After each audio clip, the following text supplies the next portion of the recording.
to the hardware store to see my old friend Bob. I said my roof it leaks, my rug's a mess, and my front door needs a new knob. I got squirrels in my attic, I got bats in my head. Well, Bob just leaned over the counter and he shook his head and said, "You need home repairs and solutions. Home repairs and solutions. They'll fix your windows, they'll fix your house, they'll even tell you how to get rid of a mouse. Home repairs and solutions." And welcome to the Home Repairs and Solutions Show with your host, Mary Pearson. Now, Home Repairs and Solutions is brought to you by Spring Mountain Air, your local Amana dealer. Now, here's Mary. Good morning, Gary. Good morning, Mary. How are you today? I'm good, but I'm here solo again. My co-host, Mark, is out in Colorado somewhere on his motorcycle. So he's vacationing. I hope he's having a really, really good time. That's a fun thing to do. So I don't know. I told him I was going to have to renegotiate his contract. He's missing a lot of Fridays here. I don't know what to do about that guy, but he'll be back next week. And, I always tell him hi and tell him I miss him when he's not here, but we'll muddle through the best we can without him. That's right. One of the things we're going to do today, we're having a little bit different show today than we normally have. And Mark and I were kind of visiting about the show. We've been on a little over 2 years, and we thought one of the things that we would like to do is periodically bring on one of our local charities to kind of let people know what they're about, what kind of services they can provide to the community.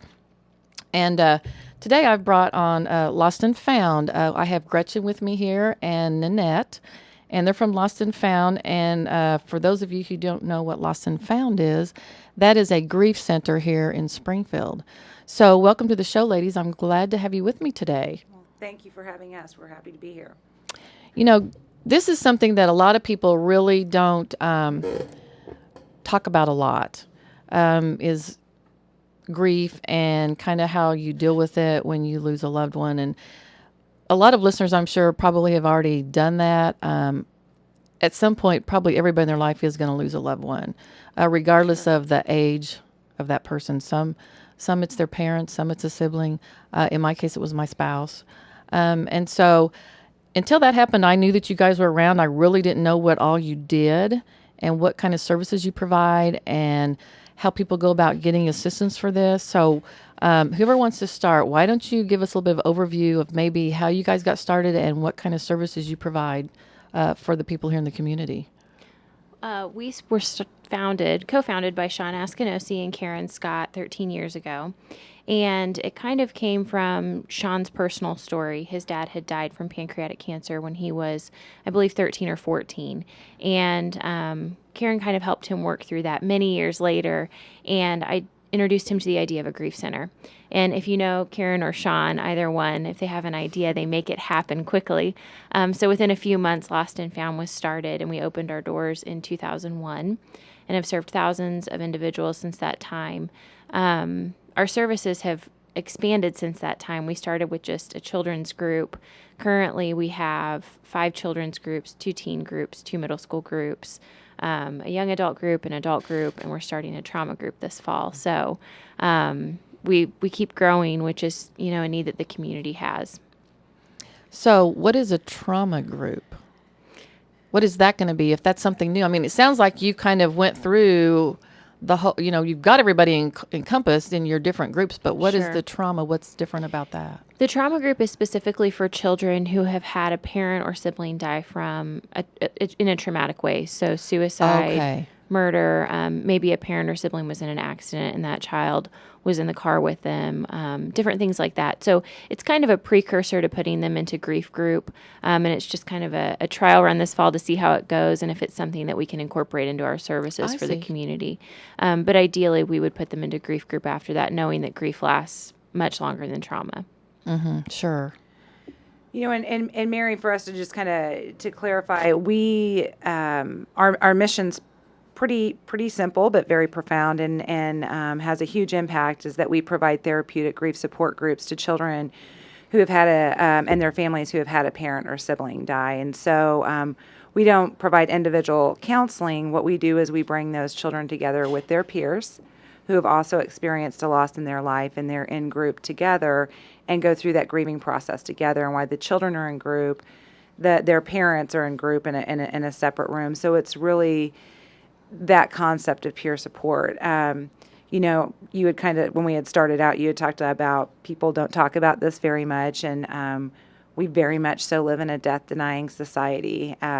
We don't like to think about it. You know, I don't think anyone is just, yeah, I want to die, and we certainly don't want our loved ones to die, but there's absolutely no way to stop that. Now how they die and when they die, we don't know, and that's different for everyone and different ages. But children, we all are isolated in grief at different times.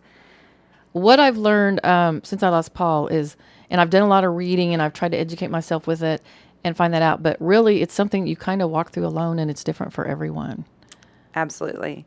And it is the hardest time in your life, and then you have this feeling of isolation as you're going through that. And it's very difficult for adults, and you can certainly imagine for children it's even more so difficult. So they're very isolated. They're going to school. Depending upon their age, they don't have the words to even explain what they're feeling. And then they have other kids in the school that just don't get it. So that's one of the things that we hear a lot for our kids as well as the adults at Lost and Found is that they're with people that get it.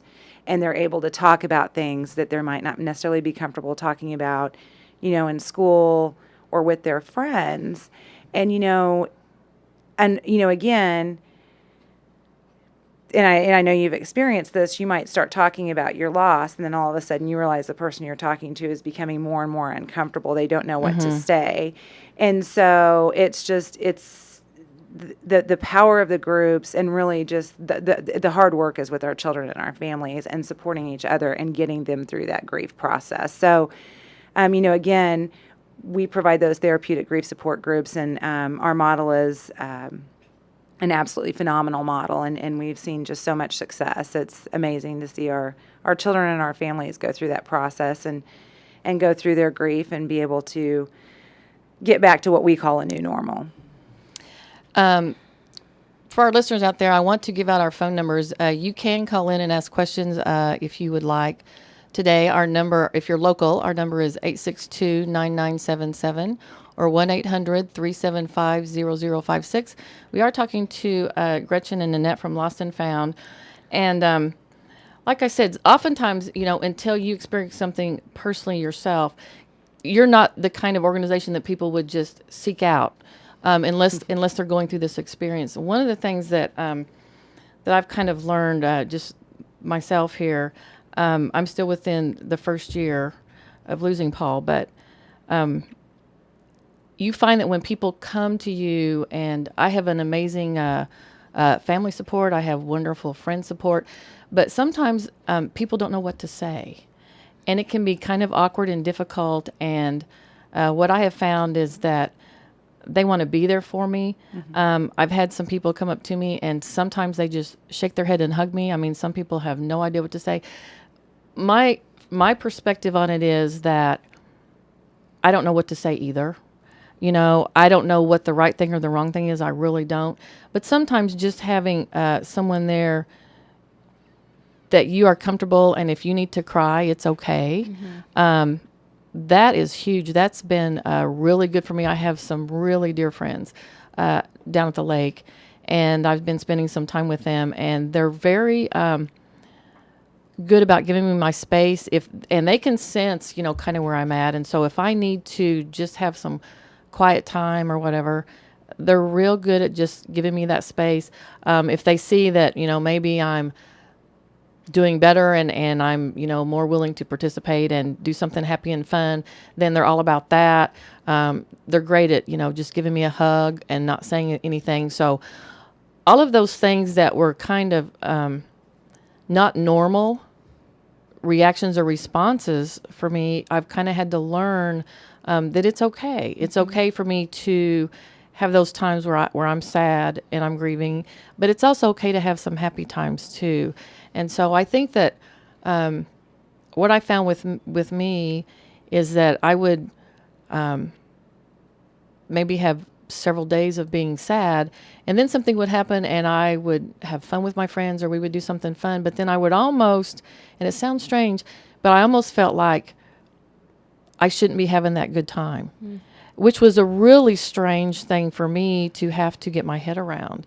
So I'm hoping that that's normal. I don't know. I don't know what normal is through this process. I just know what I feel and what I go through. And so it really helps to have someone there that can just be supportive, whether that's with being quiet or with a hug or with, when I'm upbeat, they can have a good time with me.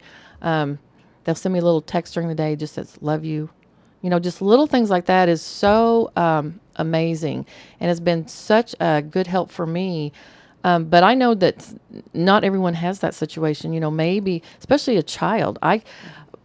It's hard for me to understand why I lost my husband like I did, but for a child, I don't know how they can even start to comprehend that at all.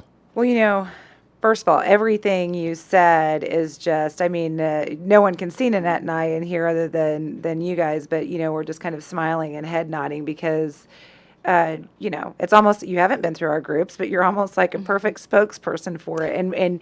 And the things that you found help you is really what we talk with other people about. If someone says to me, hey, what should I do is kind of what you were saying, what works well for you and the good days and the bad days and things like that. Nanette works directly with our family. She's the first voice they hear when they call us. And then she, works with them throughout the time and visits with them. So she can respond a lot about, kind of expand on what you were talking about. Absolutely. And, you're so lucky to have such supportive friends who are Yes, still, I am. Still reaching out. With most of our families that come in, I hear the same comments that you were saying, that people maybe are a little bit uncomfortable with navigating those waters of what to say or how to respond. And when people ask us for that advice, I think the best thing that you can do is just take the cue from whoever is grieving and being comfortable with them. If they need to cry, that's fine. If they're having a good day, go with that and let them have a good day and not feel guilty about having that good day. And really, our society gives people between 2 and 4 weeks to grieve. We kind of think everything should be back to normal. You should be working at the same pace that you were working at before. Your schoolwork shouldn't be suffering anymore. You shouldn't have a hard time concentrating. And that's just not how grief works. It lasts much longer than 2 or 4 weeks. Oh, 2 or 4 weeks, I was barely functioning at all mentally, really. I mean, I was going through the motions, but there are huge gaps of time that I don't even have any memory recall of. So Sure. 4 to 6 weeks I can promise you is not long enough. Right.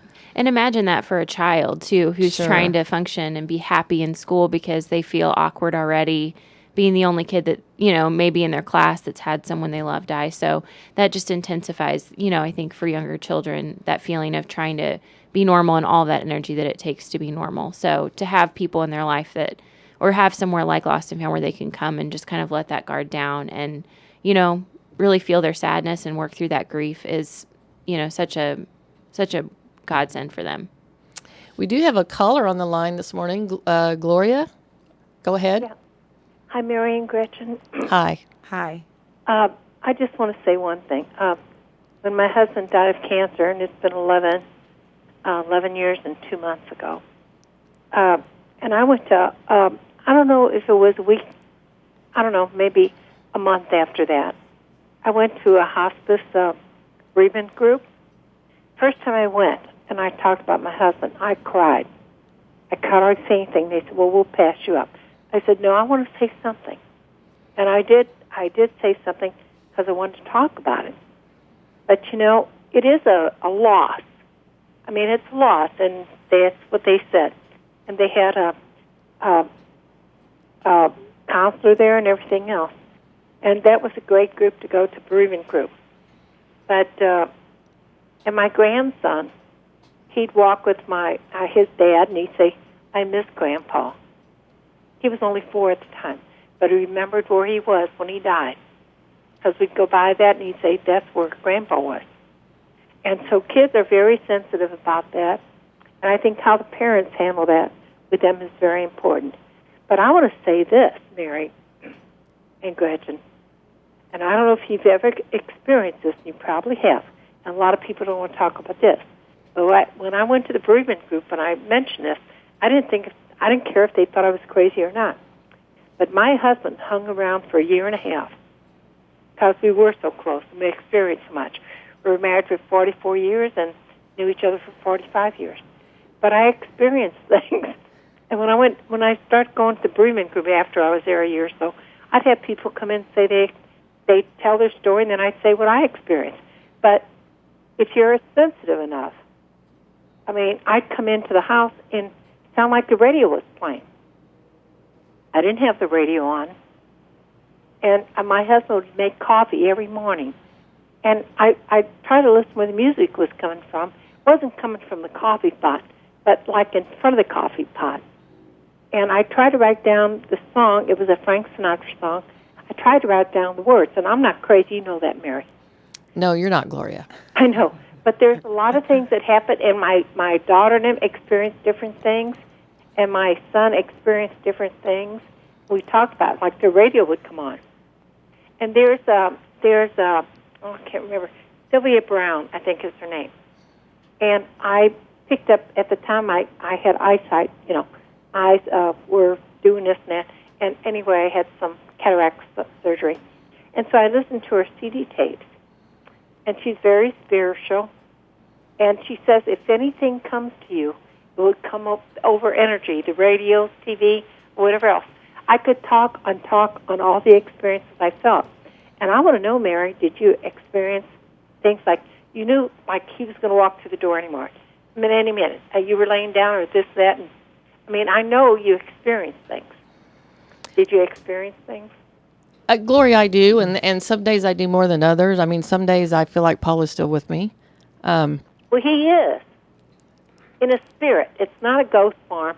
I mean, ghosts, they are grounded. But spirits, they are not grounded. They're in the air. And I don't want to sound like a nut, but I have a deep religious faith. And the spirit of all that was left behind was Jesus Christ. The Spirit, the Father, Son, Holy Spirit. And, yeah, I do feel very much a closeness to him. Well, he's watching out after you. Paul and I worked together. We did everything together. We played together. We worked together. We remodeled houses together. We were together a lot. And there is nowhere that I'm at now that I wasn't with him in that same place. It's, whether it's the car, where I'm working, where I'm living, everywhere. And so, and for me, oftentimes that's a very calming thing for me. That's right, and embrace that. So, yeah, there's so many things involved with that kind of thing. So, thanks for calling today, Gloria. I do appreciate that. She brought something up that's kind of interesting to me is, do you have a time limit on when someone can come and get counseling? Because from what I've been around some other widows, it's interesting. I don't think I knew any widows until I became one, and then I started meeting them, which is interesting too. And in talking with them, I mean, this can go on for pretty much the rest of your life. So at what point do you, I can see where maybe you're okay for a little while, then, what if 3 years from now you haven't had counseling and now all of a sudden you're struggling for whatever the reason is? Can they come to you at that point in time? Absolutely. And that's a great question. We do not have a time limit, and we have families that will come to us almost immediately after your funeral. And then we do have circumstances where someone will reach out 2 or 3 years, 4 years later. They may not have known about us, which we hope everybody does. That's, one of the reasons why we're here today, but they may not have known about us, or they just didn't realize or weren't ready for that. And so there is no time limit and to get to us to start group, and there's no time limit in group. And so, for us, we have a forward-moving model that when children and families are ready to come into group, we get them started in group. And when they're ready to leave and they've gone through that grieving process, we close. We have a ceremony to close and work with the children and the families in regards to that. One of the things that we tell everybody is you do not get over grief. You have the capacity to love. You have the capacity to grieve. We get you through that process. And you know, I know people that have had loss many, many years ago. They still have what we talk about, grief waves or whatever. You had kind of mentioned Wednesday wasn't a great day, and it's just you have those days. But what we really work with those children and those families on is getting through that process and thinking about the happy memories. And I think as well, you know, we kind of think of families when they come to us, they've been victims of a terrible tragedy. They've lost someone they love far too early in life. And then when they get there, they've survived that tragedy. So we see them as a survivor. And as they do their grief work at Lost and Found as surviving, our hope for the kids that we serve is that they become thrivers and that they move forward in life, because we know that's what their loved one would want for them. And really the work we do is preventative in nature. It helps kids, you know, they have a much lower risk of depression, of suicidal thoughts, of anything like that, of substance abuse, unhealthy sexual relationships, when they do address that grief when it happens. So we do hope that in working with us, even though there's not a time limit, that they would be able to move forward and see themselves as thrivers after this terrible tragedy, and to continue to move forward in a healthy manner in life.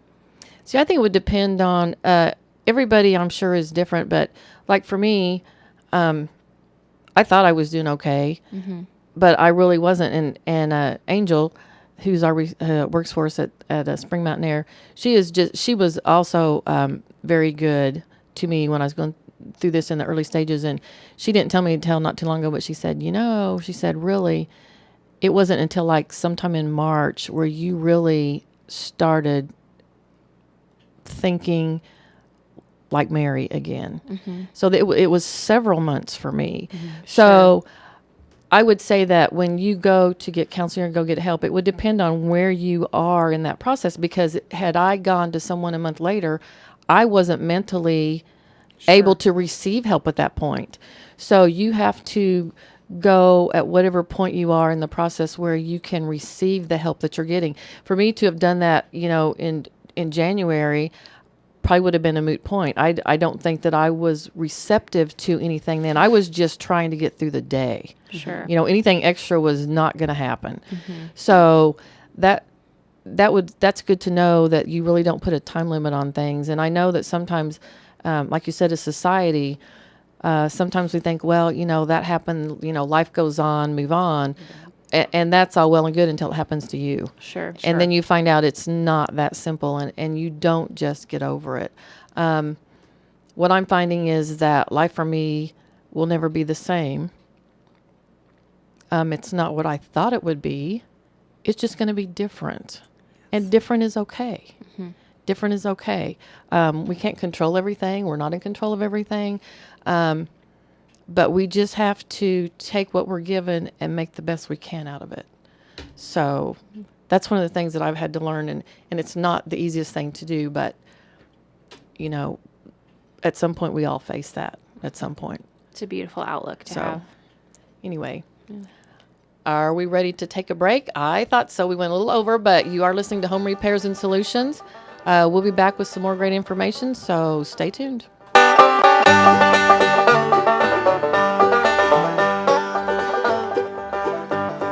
Now if you've got a problem and you don't know what to do, your siding's going bad and you're plagued with green mildew. Well, your faucets, they all drip and your sinks are all clogged up too. Well, there's no need to worry. I'll tell you what you can do. Just call Home Repairs and Solutions. Home Repairs and Solutions. They'll fix your windows, they'll fix your house. They'll even tell you how to get rid of a mouse. Home Repairs and Solutions.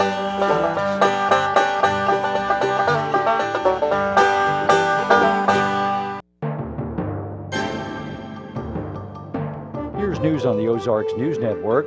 A former Stone County fire marshal is charged with sexually abusing a woman trainee. 39-year-old Michael Cresswell was fired Saturday for what are termed work-related issues and has been charged with sexual assault. He allegedly told the woman he would not continue training her if she didn't have sex with him. Pulaski County's presiding commissioner now says more than 90% of the county roads suffered damage in the recent floods.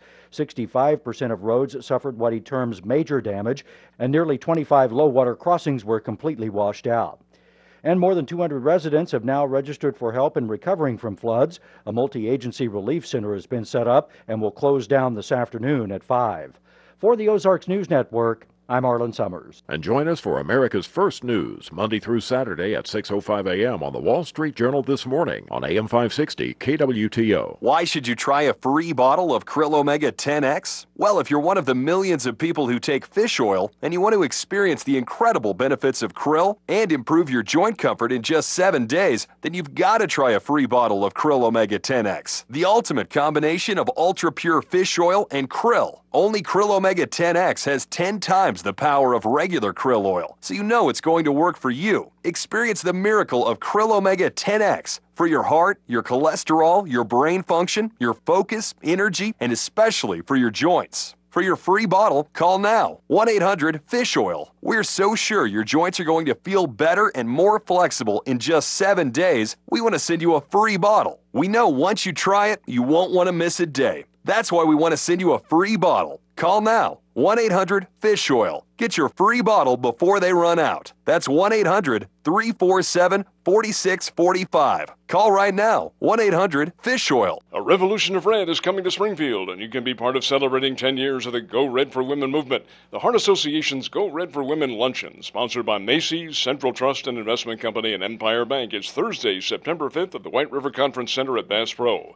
Join us for a heart-healthy lunch, the personality silent auction, and a great program all designed to help you prevent heart disease, the #1 killer of women. Reserve your seat today, 881-1121.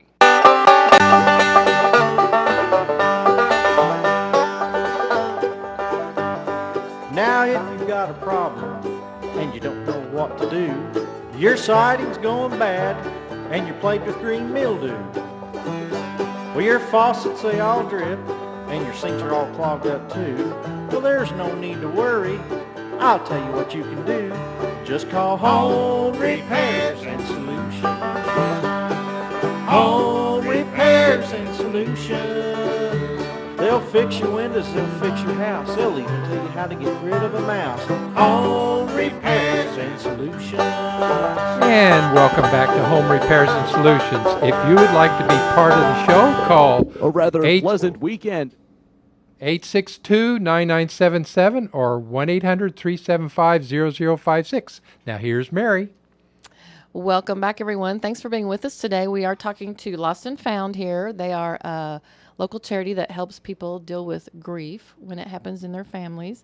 You know, we haven't given out any of your contact information. I'm real bad about that. I just start talking about what everybody does and I get so excited about it. But if someone's listening and maybe they're dealing with this right now, or maybe it's, you know, they're dealing with it, but they lost their loved one 3 or 4 years ago, or whatever the case may be, if they're in a grief situation and would like to find out more about your services, how do they get a hold of you guys? Sure. They can either go to our Facebook page, which is just Lost and Found Grief Center.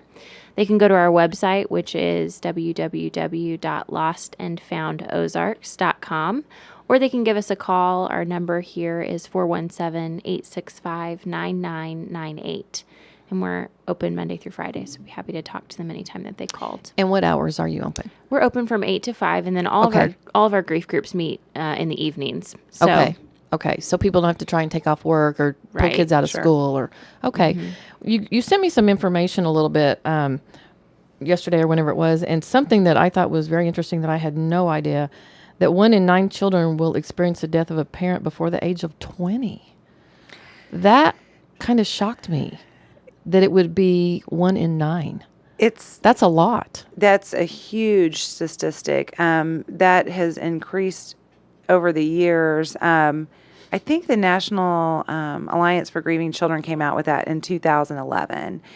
And, you know, it even surprised us, and it doesn't, you know, I mean, we're obviously our job is to work with the children and grieving families, but it happens a lot more than you think it does. And I think the shocking piece about that whole thing is to kind of take a step back and think about that and be like, okay, I might have experienced that when I was that age or as a child or whatever that may be, but there are a lot of children in our community or anywhere that have lost a parent, you know, and aren't necessarily my be getting that support or in school. And going back to what we were talking about earlier, 4 weeks later just isn't over it, with that expectation. So, it seems to me like, and I'm certainly not an expert at all, but it seems to me like if for a child to lose a parent, regardless of how they lose that parent, I would think there'd be a lot of fear there. Is what if something happens to my other, if they lose their dad, what if happens to my mom? I would think the fear for a child to wonder if they're going to lose other would be enormous. I think it would just be enormous. I don't know how children even deal with that fear. Sure. And we actually talk a lot about that in our activities with groups. We had a really wise grandma who was raising her granddaughter after the parents of the granddaughter had died. And she was just ridden with anxiety about what if something happens to you, who's going to take care of me? Mm-hmm. Because for kids, it's a very practical, who's going to take care of me. Right. Where am I going to live? Where am I going to? Sure. All of those things. And that grandma she gave her granddaughter such a beautiful gift at Christmas. She created ornaments, and on these ornaments, she put the names of people who loved this little girl and who were there to support her, because you can't promise kids that something's not going to happen. And so this grandma, knowing that, she wanted to remind her, look at all these other people who love you, and look at this beautiful community that's supporting you. I'm here and I'm not planning on going anywhere, but if something did happen to me, and I think there were 17 or 20 ornaments total. Wow. And just what a wise way to deal with a child in that manner. And we have a young lady in one of our middle school groups, and both of her parents died separately, just a couple of years apart, and is now being raised by an aunt and uncle. And someone else in the group said, how do you not worry about something happening to them? And she said, I just have to think about today. I can't think about the rest of my life and what other bad things might happen, because if I do, I can't keep going. Sure. But I think about today, and so those wise things that come out of our kids' mouths, they're so much wiser than other 13-year-olds maybe in their counterparts at school, but just having that perspective of focusing on today. And then we do activities with our kids that really help them articulate that worry or anxiety and try to help them work through that as well. One other thing that I've noticed in my particular cases with my grandchildren, especially my youngest one, they called my husband Papa, and once in a while when I'm with my young one, she's actually, today's her birthday, so happy birthday, Allie. She's 6 today. Once in a while, she will come up to me and she will say things like, I really miss Papa. Yeah. Mm-hmm. And I say, you know what, sweetheart? I do too. So she knows it's okay to miss him, and that it's not something that I'd never want them to feel like they can't say things like that to me, that they have to protect me from that. And, and sometimes, I'll cry. And I want them to know that's okay too.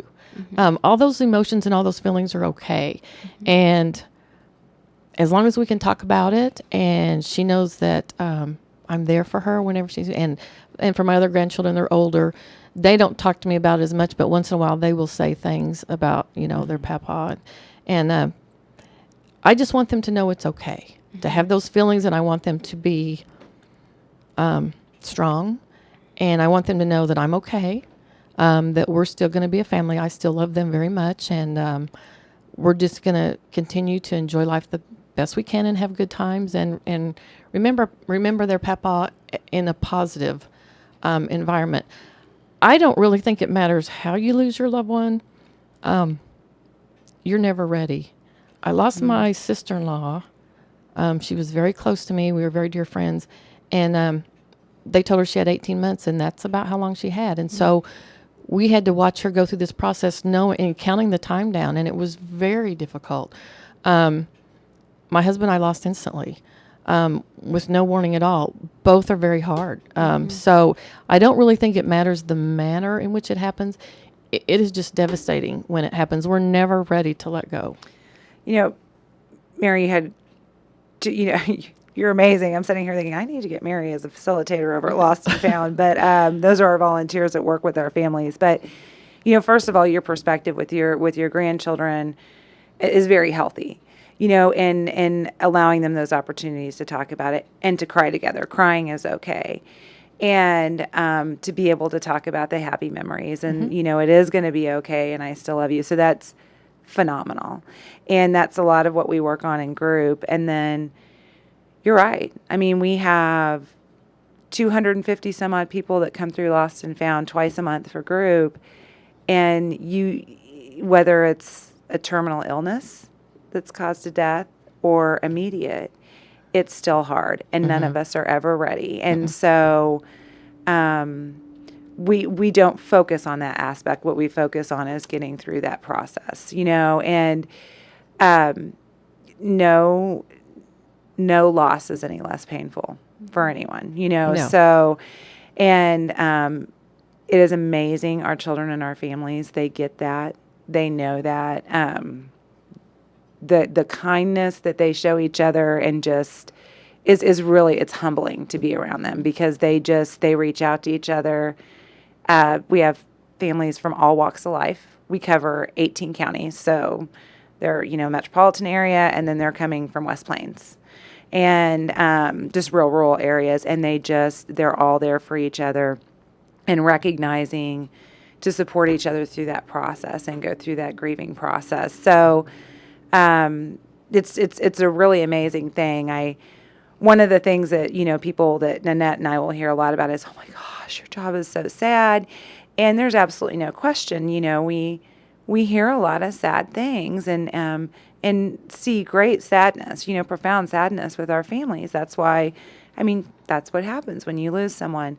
But it's not always a sad place. Group is an amazing process. There's a lot of laughter. And it's just an unbelievable process to experience when you have a child who comes in, and then a year later listening to them talk and reaching out to their other friends who are new in group, and just, again, Nanette had mentioned that wisdom, which is really unusual for our kids, unusual for their age, and just knowing they got through it.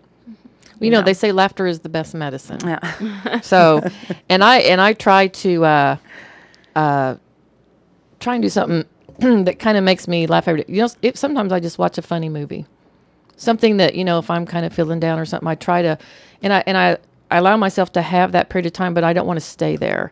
I've learned that that's not a good place to stay. It's okay to visit that for a little bit and cry or be sad, whatever I need to go through, but then I need to do something to pick myself back up. And sometimes it's just watching a funny movie.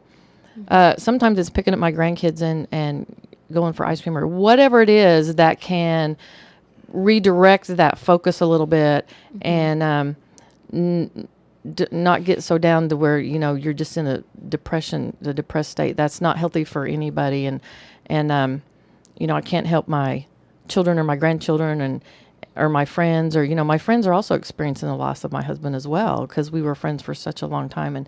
And we were more than friends. We were just like one big happy family, and we still are. I think one of the things too that I kind of dealt with initially was, golly, I wonder if I'll lose all my friends. They're still married, and now I'm single, and it's not going to be the same for them either. And I didn't want them to be uncomfortable, and I didn't know how that was going to work. But for me, it's worked great. They're still there. We still do things together. We have a good time. They still come to my house. We can do things and continue to enjoy each other's company. So that's something that I think it's not always the easy thing to do. Sometimes I have to push myself through that, but I always come out better on the other side. This isn't something that I'm certainly not an expert, and I don't know a lot about this. I'm just talking from what I've had to deal with personally and kind of how I've tried to work through it. Plus, I read a lot. I'm a reader, and so I've tried to read things that would be helpful to me as well. Now, we haven't mentioned the cost for these services. I'm sure people are wondering, oh my gosh, what is this going to cost? Well, we offer our groups at no charge to our families.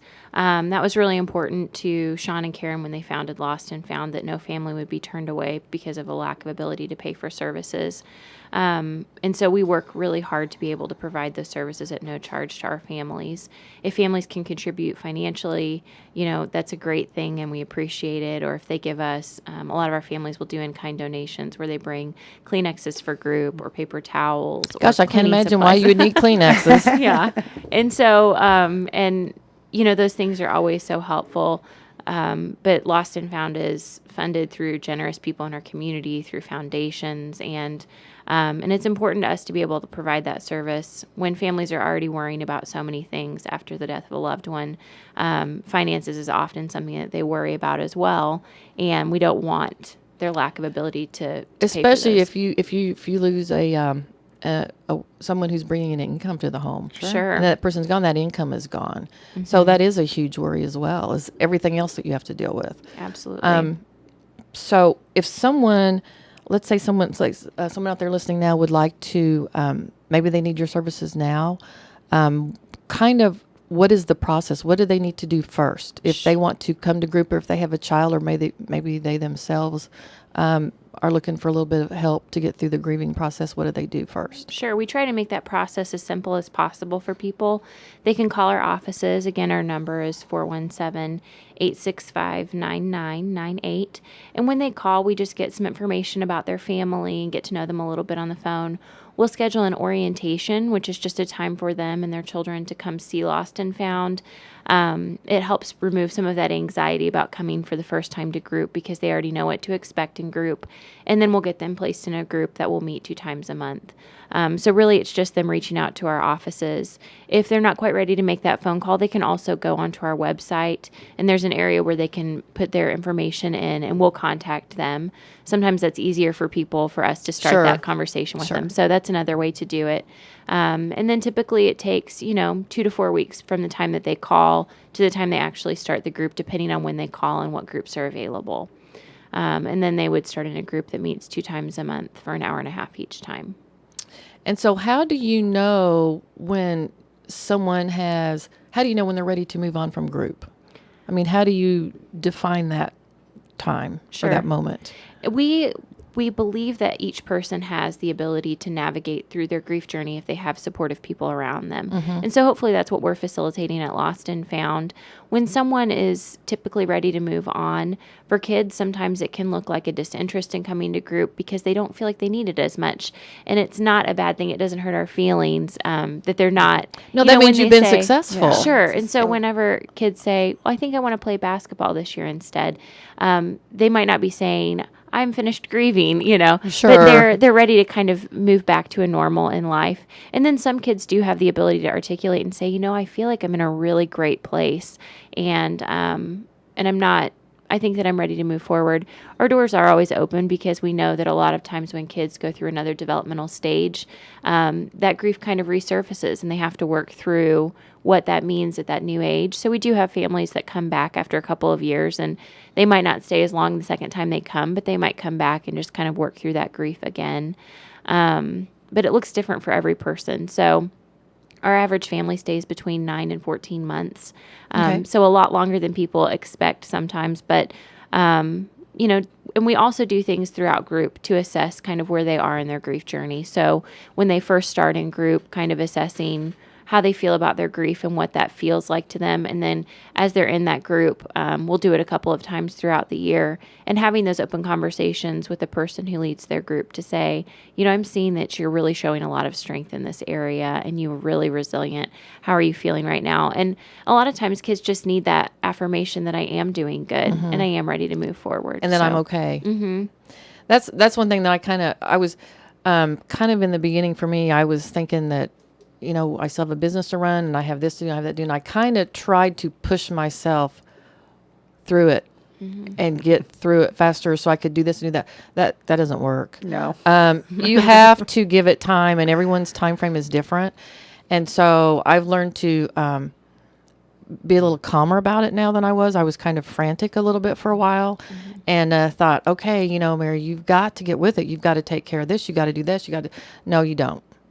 You really don't. I mean, you do have to get up every morning and you have to eat and you have to try and sleep and do some of those things. But I was trying to get myself through it quicker because I thought maybe if I got through it quicker, the pain would go away faster. And that's not how it works. It's just, everyone just needs to be, if you're in a situation now where you're grieving loss, be patient with yourself and give yourself the time you need. It's okay. And some people, like you say, maybe they're ready to move on maybe in a year and a half. Maybe some people it takes 4 years. Maybe some people it takes longer. I don't think you ever get over it. I don't think you ever get over the loss of that person. But I think you learn how to live your life in maybe a different direction. Maybe you find a new hobby. Maybe you do something that finds happiness for you in the place you are now.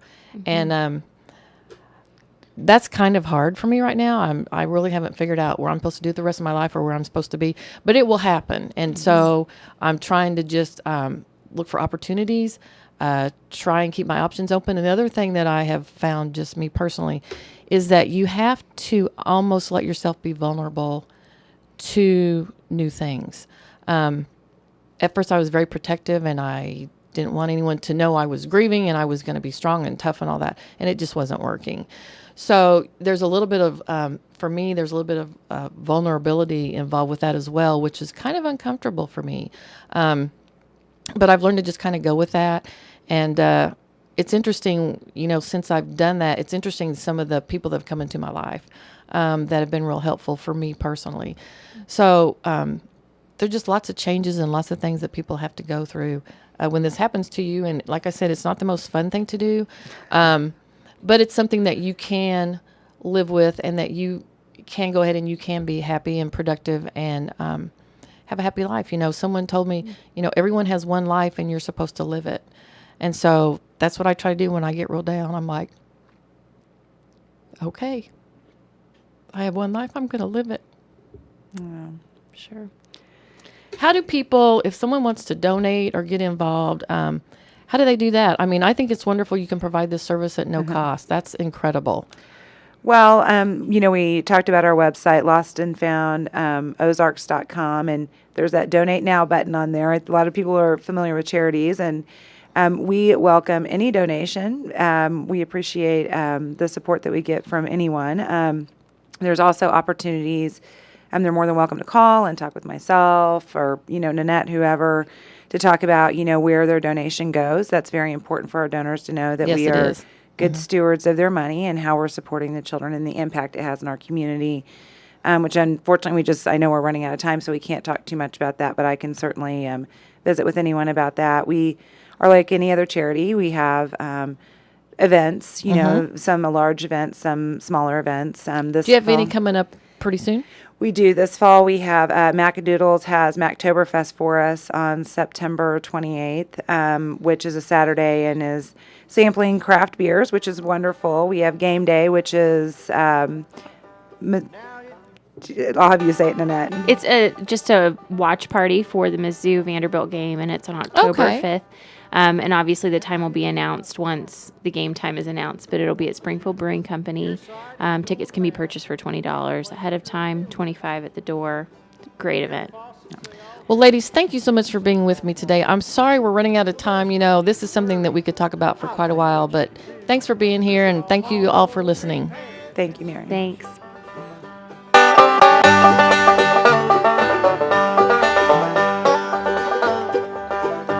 Well, I went down to the hardware store to see my old friend Bob. I said my roof it leaks, my rug's a mess, and my front door needs a new knob. I got squirrels in my attic, I got bats in my head. Well, Bob just leaned over the counter and he shook his head and said, "You need home repairs and solutions. Home repairs and solutions. They'll fix your windows, they'll fix your house, they'll even tell you how to get rid of a mouse. Home repairs and solutions."